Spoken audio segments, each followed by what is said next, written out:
Hello, this is Jo Fay from the Swiss Connection Science Podcast. You're about to hear our new investigative podcast series, Lost Cells.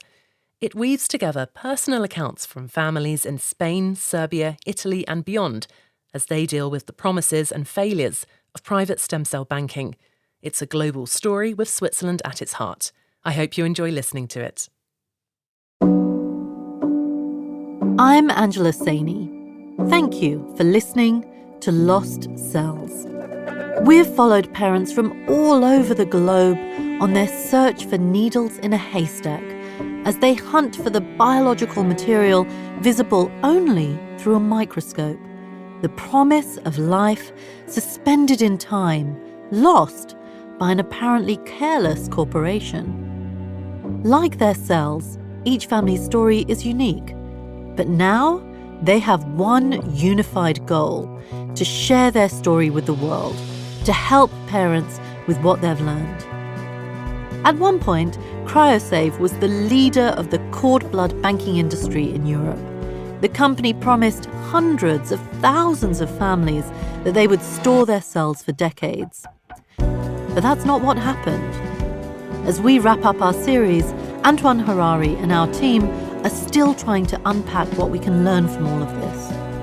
And even 5 years later, getting real answers is a test of willpower and tenacity. I'm Angela Saini, and this is the finale of Lost Cells, an original Swiss Info podcast in collaboration with Piz Gloria Productions, Future Proche, and Studio Orcenta.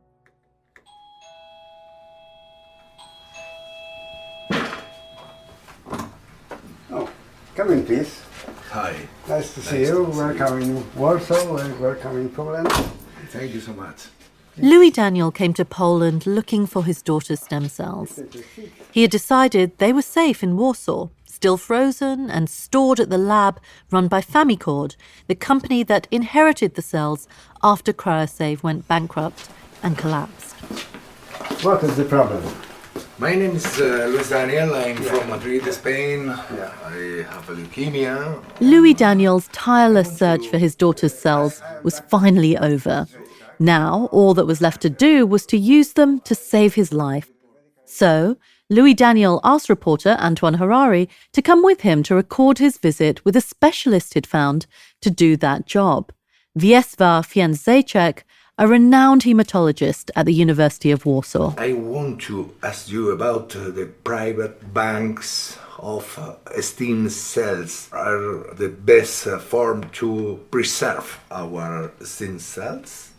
Louis Daniel takes his insulin pump out of the left pocket of his jeans and explains his situation, his leukemia, his diabetes, and of course, his daughter's cells, the transplant he believed would save him.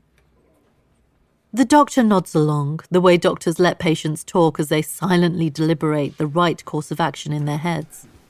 Well, the situation is such that these days, if there is need for the transplantation, we actually base either on autologous cells from adults. So this is one story. Besides, as far as transplantation is concerned, we now mainly base on the registries of unrelated donors. He tells Louis Daniel that those cells he finally found were not only unlikely to actually help him, they might even kill him.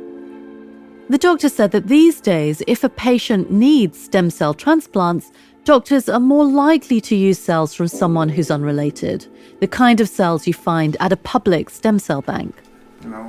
This is something that we actually were talking about in the decision about transplanting. It depends on comorbidities as well. So we actually take all circumstances together because this influences the risk of the procedure. Ever hopeful, Louis Daniel asks the doctor if his daughter's cord blood could be used for treatments in the future. Otra pregunta que queríamos hacerle es Another question I wanted to ask is it fair to think that in 20, 30 years, science will have discovered incredible treatments thanks to stem cells? Well, you see, it depends on disease. So the threat has to be greater than the threat of the procedure, and transplantation of hematopoietic cells is associated with 10 to 20% risk of death during procedure. So only disease that is by itself producing greater risk is actually indication for transplantation.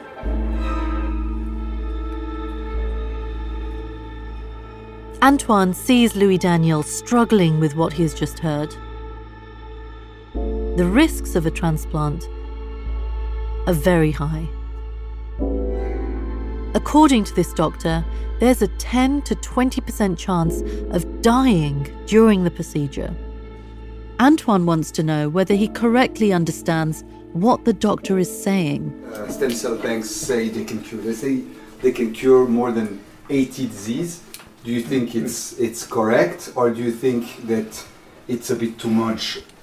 Well, I think that this is actually a great exaggeration, and the reason for this is that many of these disorders are so-called inborn errors of hematopoiesis, and these disorders cannot be cured by autologous cells, because these autologous cells will already carry the same disease. Mm-hmm. ¿Es justo pensar que en 20, 30 años la ciencia habrá descubierto tratamientos increíbles gracias a las células madre? I will translate. Is it right to think that in 20 or 30 years the science will have evolved so much that there will be incredible cure with stem cells? It's one of the things they say, right? Like bank it and then... No, actually, if we are talking about something that will happen in 20, 30 years, many people who transplant will think that transplantation will disappear as a treatment method. Louis Daniel left his appointment more confused than ever. According to the doctor, his crusade to find the cells may have been pointless. There were treatments available that were safer and way less toxic than transplantation. So what did that mean for him? That's why my only hope is that my daughter's stem cells can save my life. And the parents he met in the park, and all the other families out there hunting for their cells. How advanced was this science really? Any questions for us before we start the interview? I don't know. Let me think for a sec. Yeah. So I assume you're interviewing a bunch of people, not just me. On the other side of the Atlantic, in Raleigh, North Carolina, Dr. Joanne Kurtzberg is talking with Grant Hill, a producer on the Lost Cells production team. I am the director of the Marcus Center for Cellular Cures, which includes the Carolinas Cord Blood Bank, which is a public FDA-licensed cord blood bank at Duke. The field has come a long way since she was part of the first cord blood stem cell transplant team back in the 80s. And so has she. Her office is full of badges from the hundreds of conferences where she's presented her work. Kurtzberg remains deeply embedded within the cord blood banking industry as president of the Cord Blood Association, an international cord blood trade group. That represents public and private cord blood banks. How do you do all these things, first of all? I mean, that's and, a lot. I'm old, and over time, I kept adding to my job. Is basically how that happened. The association's board of directors is filled with stem cell researchers, along with public and private cord blood bank officials from around the world, including the vice president of Famicord, the Polish company that took over the cells that came from CryoSave. Kurtzberg sits in the middle of all these global interests, the researchers advancing the science, the business people leveraging the research. The Lost Cells team wanted to know what she thought of the promises made by the cord blood industry. Grant showed her a clip of the kind of advertising parents find online. When you decide to preserve your baby's cord blood or cord tissue, you are making an incredible investment, not just in the future of your baby, but in the future of your entire family's health. I mean, so you were laughing a little bit during that. Why were you laughing? I'm curious. Oh, I laughed at the Frozen because they were setting it up to freeze your cord. Kurtzberg is used to dealing with patients like Louis Daniel who are desperate for cures. But she does have some concerns about expectations. I think the real issue around family banking or private banking is to be honest with the family and not to overpromise.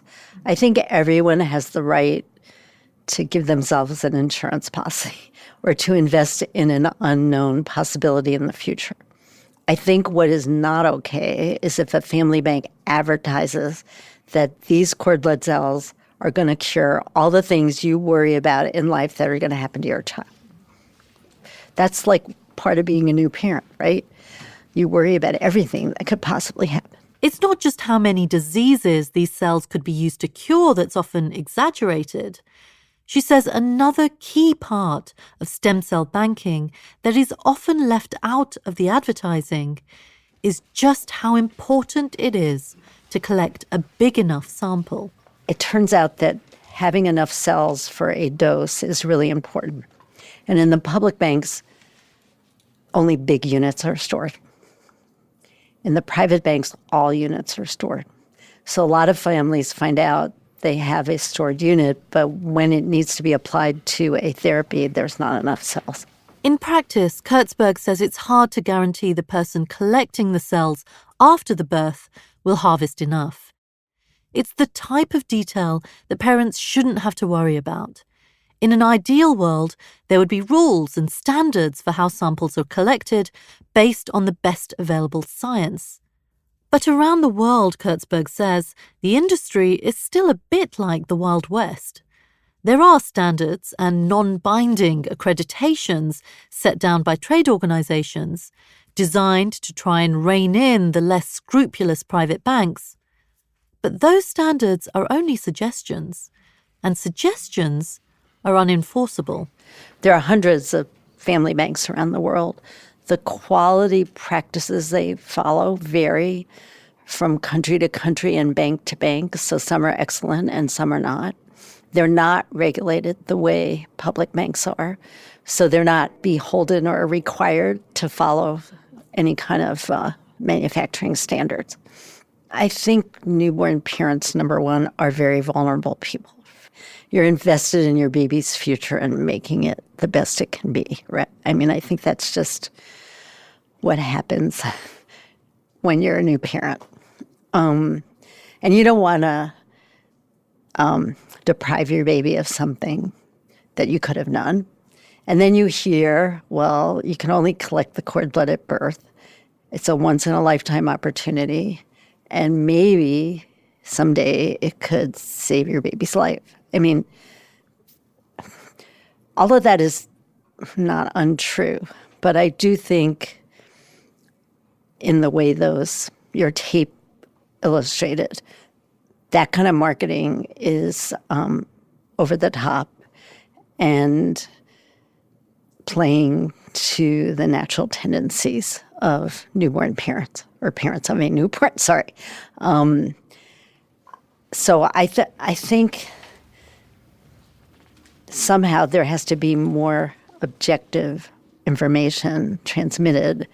I do think still some parents will want to invest in this, but I do not think it should be presented like this is the only way to save your baby's life.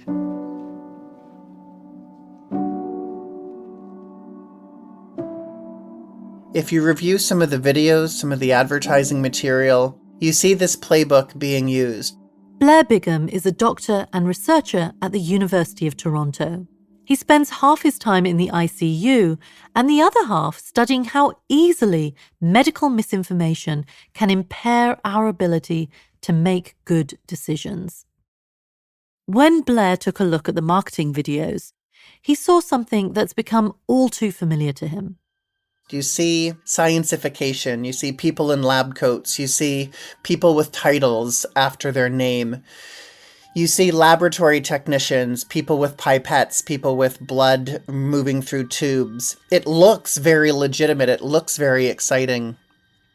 They talk vaguely about the benefits. That's another clue that what you're watching might be pseudoscience, that it might be bunk, that it might be an attempt to manipulate your emotions. Add in the legitimacy that comes with banking in a stable country like Switzerland, and Blair says an insurance policy like cord blood banking for your health and the health of your family is irresistible. When it comes to your own health, there's something different about it. There's something emotional. And what that does neurologically, if we can talk about psychology for a second, is it bypasses your prefrontal cortex. It bypasses that part of your brain that's rational, that's trying to make good decisions based on the information it has and based on the information that it's seen in the past.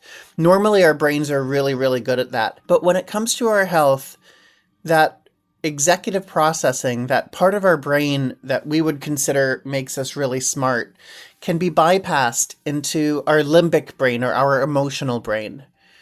And that's because very few things are more important to us than our health. The health of our kids, the health of our families, the health of our friends. And so it's kind of easy to bypass the brain's natural intelligence, the intelligence you've accumulated through your whole life, in order to sort of trigger this more emotional, non-rational response to something. The CryoSafe bankruptcy was a reality check for parents and a shock to the system for an industry whose business model hinges on trust and reliability. It was as though all of these families were seeing behind the Wizard of Oz's curtain, and it wasn't pretty. For Ratko Petakovic, it was particularly difficult to let go of the hope that his daughter's stem cells could have helped her, and to let go of his anger. And we felt that that was taken away from us when this happened. And because ultimately, you put a lot of hope in stem cell banking. You think this is an insurance policy for you, and then somebody rips your insurance policy and said, no, there is no insurance policy anymore. We felt as if a part of our child had been lost, because you feel as if, this is not an organ, but you feel as if something that is hers is being taken away from you and from her. Ratko and his fellow lawyer, Massimiliano Sereni, fought back the best way they knew, by using the law. They wanted to hold anyone accountable for the mess they were dealing with, especially Frédéric Amar, the CEO of CryoSafe. We didn't want this to go unpunished, to get some sort of apology, some sort of punishment against them so that things like this wouldn't happen. They learned that the Swiss CryoSafe facility had been hemorrhaging staff and that the facility owed suppliers a lot of money. This provided Ratko and Massimiliano with an opportunity. And we were fortunate enough to get in touch with some of them and to get the information about what was going on directly. And that's when we, when we realized what kind of house of cards it all was.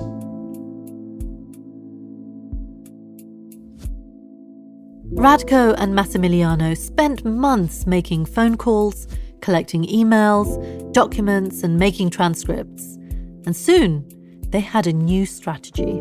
E di conseguenza è chiaro che se non ci sono udienze significa che posso immaginare. And our interest as parents wasn't on what happened from the administrative point of view within CryoSafe, and it still isn't. Come genitori non era e non è quello in relazione. Our interest is to protect that biological material, the cells of our children. Ma l'interesse è la tutela di quel materiale biologico e delle cellule dei nostri figli. They had questions about how the DNA of thousands of children had been handled. An issue that quickly overshadowed the questions they had about where all the money went. The lawyers handed their evidence to a public prosecutor in Geneva, who eventually charged Frédéric Amar. The process and investigation is ongoing. Come genitore, ovviamente, quando in udienza. When the CEO of CryoSafe was called to an audience, it was a very special moment for me as a parent. Un momento molto particolare perché alla fine, per quanto in the end, as far as all parents are concerned, he represented our counterpart, the one who had created all these problems, right? Nei quali sfortunatamente ci eravamo ritrovati da agosto. Swiss authorities charged Frédéric Amar with breach of trust, faulty management, and other violations. Amara was also accused of withholding hundreds of thousands of dollars worth of salary payments to his staff. After reaching out to him, he didn't respond to our questions for the podcast. But, as seen in the transcripts of multiple encounters with prosecutors, Amar furiously denied the charges. We hired an actor to read his responses. I contest all the violations mentioned. Apart from the late payment of salaries, I would like to point out that the amount you gave me is false. He's combative and indignant about why CryoSave ended up in trouble, blaming it all on market pressures. It was an activity that I did not find profitable, which was losing volume. We were starting to lose a lot of money. Amar maintains that Swissmedic, the health agency responsible for health regulations in Switzerland, knew about his plan to transfer the cells out of the country and all the data that went with those samples. We received confirmation of our notifications from them without comment. But Massimiliano Sereni, the lawyer and CryoSave parent who set this whole lawsuit in motion, doesn't buy it. Le udienze sono state numerose, molte le ho seguite What I saw was a lot of non-recalls. Che mi sono stati trasmessi. Quello che ho visto è molti non ricordo, molte risposte generiche e difficilmente... Many generic answers, and it was difficult to get into the details of some aspects of this story. Facciamo tablet? Hai da poco prima? Ti scopi cartiz. Di poco più cartiz. Oh, ciao Mr. Fox. Vai. Ok. Poco più cartiz. Tatiana is trying to move on with her life. These days, her main focus is her daughter. She takes Isabella to regular speech therapy sessions. It took real work to get out of the CryoSave rut. She spent a lot of emotional energy thinking about the court process going on in Geneva. Her opinion on Frédéric Amar was not a flattering one, and she badly wants to see him held accountable. She even had dreams about it. Well, as far as Frédéric Amar is concerned, I dreamed about him every night for a very long time. I also think he's a very bad person, and that's important. Morality is important. What kind of a person you are is important. What happened, gave me post-traumatic stress disorder. But she also had concerns about travelling to Geneva to give her testimony. There was COVID, and on top of that, it would dredge up all the memories of what happened to Isabella's sample on that horrid failed trip to North Carolina. So I decided not to testify. And the moment that I decided I'm not going to go testify was the moment I let this go. I said, I've done my part. It was all awful for me, but I need to go and live life from now on. Ciao, the lifeboat. I the father John. I the their father. Tatiana's husband Ratko sees the case against CryoSave and Frédéric Amar's role as an important part of the accountability. However long, he knows that at some point it will end in a verdict. We are no longer focusing on the money in all of this. We are focusing on three things. One, making sure that he can no longer do business and lead a normal, free life. Number two, make sure that everybody is extra careful when deciding on the stem cell bank that they will use. And thirdly, making sure that the regulation around this is brought to a much higher level than it is right now. And the court case against Mr. Amar or cases against him in Switzerland are parts of these three things. Because ultimately, when we get the verdict, I think that will be a strong signal to regulators that they need to take care of this in a better way. Antoine wanted to hear from those regulators firsthand, to know what Swissmedic had to say about the transfer of the cells to Poland and how this could have happened. In the process of producing an upcoming film about the lost cells story, He and his production and life partner, Valeria Mazzucci, asked to sit down with Giulia Genova, a Swiss medic official who was present when the police raided the CryoSafe storage site in Geneva. Antoine and Valeria had one simple question. Did Swiss medic know about the transfer? But the answers were far from clear. Within seconds, the conversation breaks down. Swiss medic officials can't seem to agree on what exactly they knew and when they knew it. Est-ce que Swiss Medic était au courant du transport au moment où il a eu lieu de la part de CryoSafe jusqu'à la Pologne? Swiss Medic est informé. Swiss Medic is informed that the transport will take place, but Swiss Medic is not responsible for checking how this transport will be carried out. Comment ce transport va être effectué? Until eventually, a communications officer jumps in and tries to sort things out. One question. Je pense qu'on n'était pas informé. I don't think we were informed. We weren't notified of the transport in advance. Si, peut-être. Yes, maybe the question is not so good. C'est ce que That's what I've always been told. We weren't notified. And on the other hand, it's a detail in the procedure that would be that we were not informed. Yes, exactly. But that's what I've always been told. We always said that we weren't informed in advance. De quoi? Du transport? Du transport. Transportation? No, we were informed afterwards, yeah. Yes, afterwards. Everybody is talking over each other. Antoine sits there, stunned at just how far the conversation was devolving. He asks a final time for clarity. Du coup, est-ce que Swiss Medic était au courant du transport? Swiss Medic n'était pas au courant du transport qui a été. Swiss Medic was not aware of the planned transport. We were informed after it had taken place, and we were assured that the shipment had been carried out in compliance with all the standards applying to good distribution practices. En bonne pratique de distribution. Antoine had a simple question. He received two entirely separate answers. Our production team wanted clarification and asked for another interview with agency officials. We got a no. Their final response came in an email. Unfortunately, we cannot comment on the CryoSafe case as the case is still pending.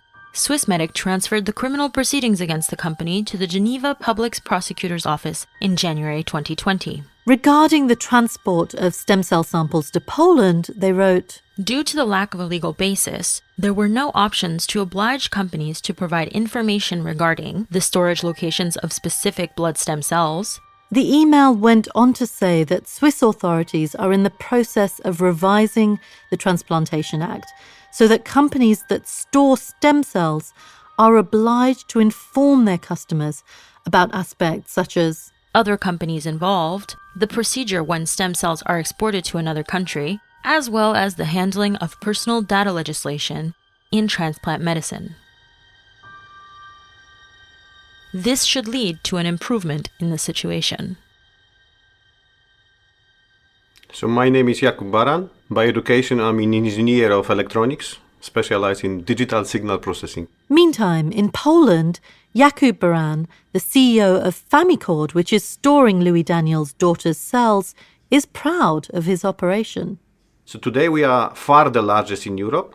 I think that we process more than 50% of all the samples collected in Europe are processed in our labs. Baran says Famicord understood immediately that the samples needed to be protected.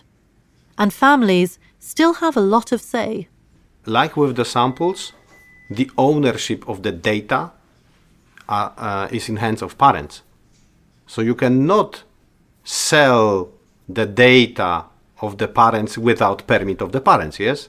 So if someone sold the data and the other party bought the data, it should have got the consent of the family. But he's upfront about some of the issues the CryoSafe bankruptcy has raised for private banks, including for his own company, Famicord. I believe that one of the problems of that industry in the past, especially when the industry started, was over-promise. They were over-promising what you can do with stem cells. Very bad thing. This is why private banks were and are still criticized by public sector. So based on that, some families built what you said, yes?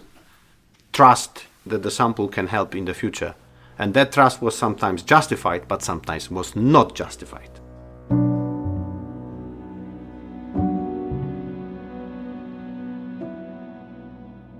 For now, regulation remains elusive. The new Swiss regulations are supposed to come into effect in 2025. But it's a small step. And in the US, regulation is also a patchwork. That leaves parents having to decide much of this on their own. And so, we're back to square one. They can research on the internet. And of course, the ads for the companies are the first thing to pop up. For Blair Bigham, the ICU doctor and misinformation researcher, that's a huge red flag. The playbook is to get you emotionally invested in what they're offering. Ironically, that approach inhibits you from asking all the questions that you just brought up.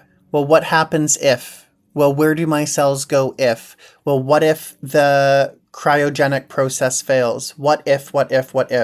We stop asking questions when we're using our emotional brain because we're no longer being rational, and rationality involves us going, well, wait a minute.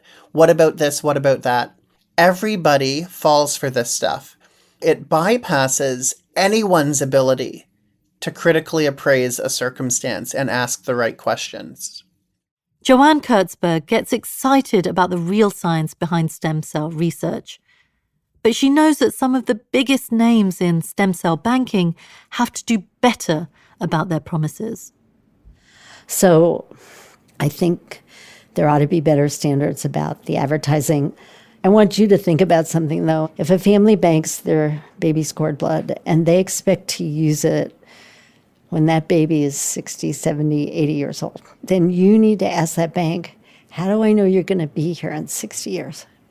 CryoSafe was an extreme, but really the responsibility, even for the bank, I mean, I'm a banker, right? And my bank started in 1997, so, it's almost 30 years old now. When I retire, how can I be sure my bank will stay at Duke? The U.S. has a federal program for public banks, and there's a system of ensuring that if a bank closes, its inventory is transferred to another bank with the same quality standards and the same licensure or whatever it is. But private banks don't have that. And I really think the expectation that any company in the life we live these days will be alive 60 years later is a huge expectation. And there is no requirement of any of these banks to have an exit plan, which I think is a deficiency in the industry. But I think parents need to think about that. Between getting funding for her own research and managing the expectations of her patients, Kurtzberg walks a fine line.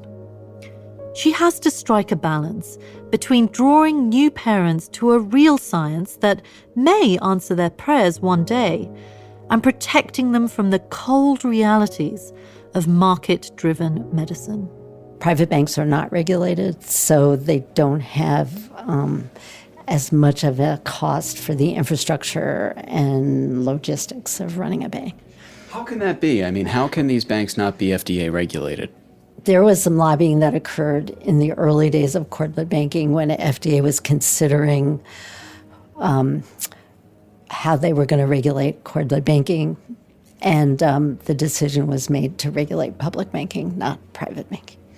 Blair Bigham sees Kurtzberg's dilemma as indicative of the state of play.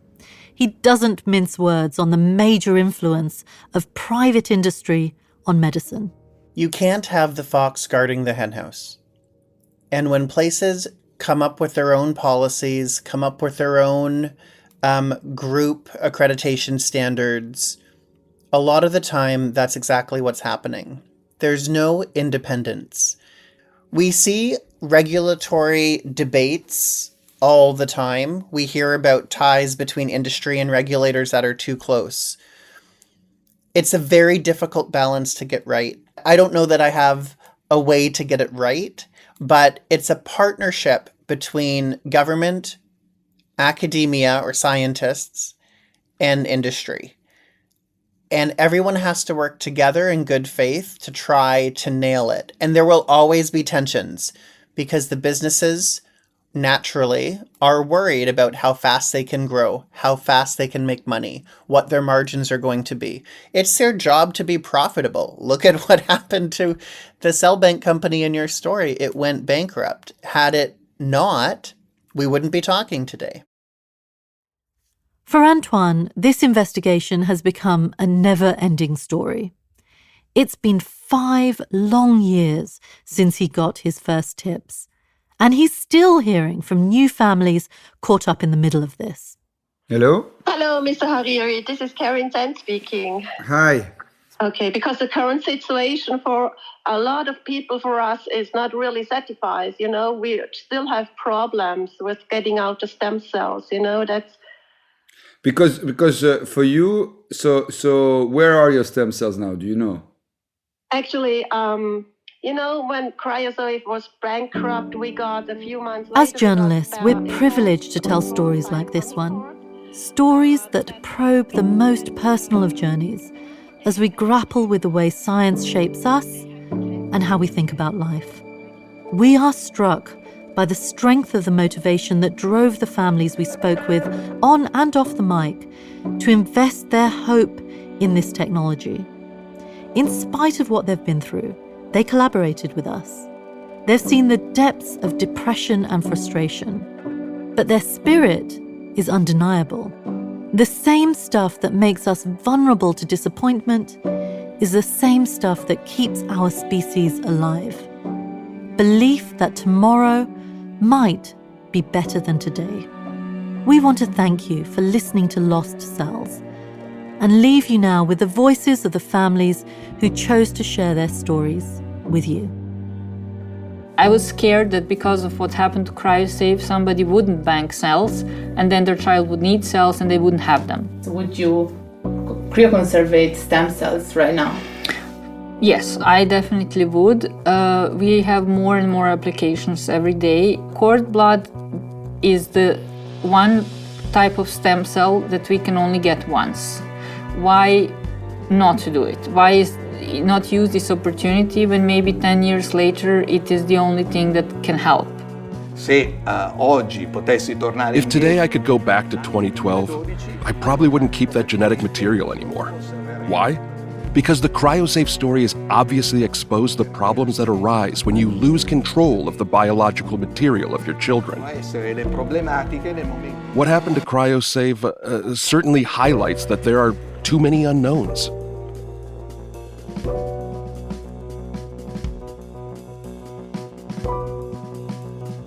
Do you regret to have stored those cells? I think, in my opinion, I would do it again, storage in the stem cells, because in my opinion, it's a great thing, because you always hope that you never need the stem cells, but what is when children get sick and you need it, and then you have to search for stem cells. I mean, I am happy that I did it, but the scandal is the problem now. When you decide to do like a crusade, like I will fix this big thing that was unjust, a lot of people think that you should just let this go, pretend that it never happened. I hope that in every area of life we make it easier for people to speak about injustice and to have these injustices fixed and have the attention of the public drawn to them, because we humans, we can really hurt each other very badly. Yo puede que dentro de unos meses no esté aquí. Pero mi hija quiero que vea a su I might not be here in a few months, so I want my daughter to witness that her father never gave up. Picture Rocky. You know, in the movie, Rocky Balboa was struck by blows, by pain, anger, and loneliness, but he never gave up. And I don't ever want my daughter to give up on life. She needs to know that her father fought until the very end, like a medieval knight. Life or death, death or life. It's as simple as that. and I choose life. As for what science decides for me, well, that's another thing. But I really hope it chooses well.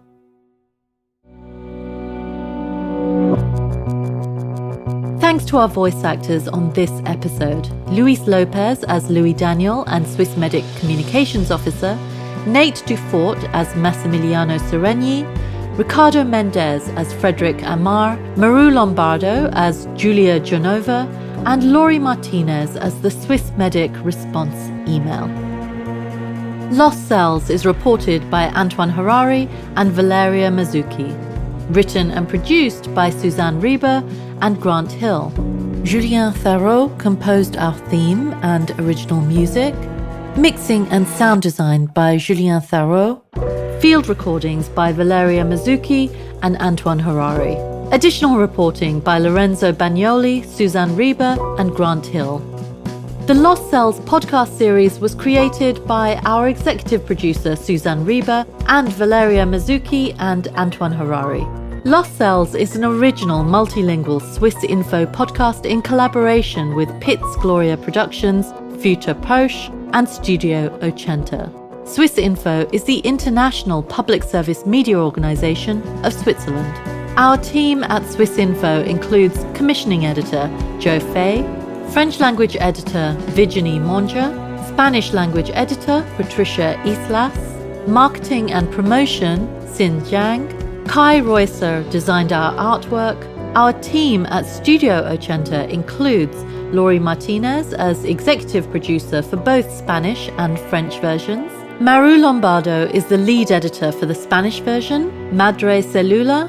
Julia Courtois translated the French version, Cellule Perdue. Catalina Ojos as casting producer for both Spanish and French versions. Chiara Santella and Luis Lopez as producers for the Spanish version.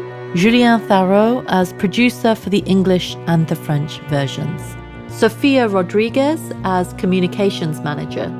Join investigative journalist Antoine Harari for Cellule Perdue, the French version of this show, and scientific journalist Esther Sanchez for the Spanish version called Madre Cellula. You can find both versions on Apple Podcasts, Spotify, and wherever you listen to your shows. If you enjoyed listening to Lost Cells and support this kind of deeply reported and immersive storytelling, please give us a 5-star review on Apple Podcasts, Spotify, or wherever you listen to your shows. Check out more info on Lost Cells and more Swiss Info podcasts at www.swissinfo.ch/eng/podcasts. Thanks for listening.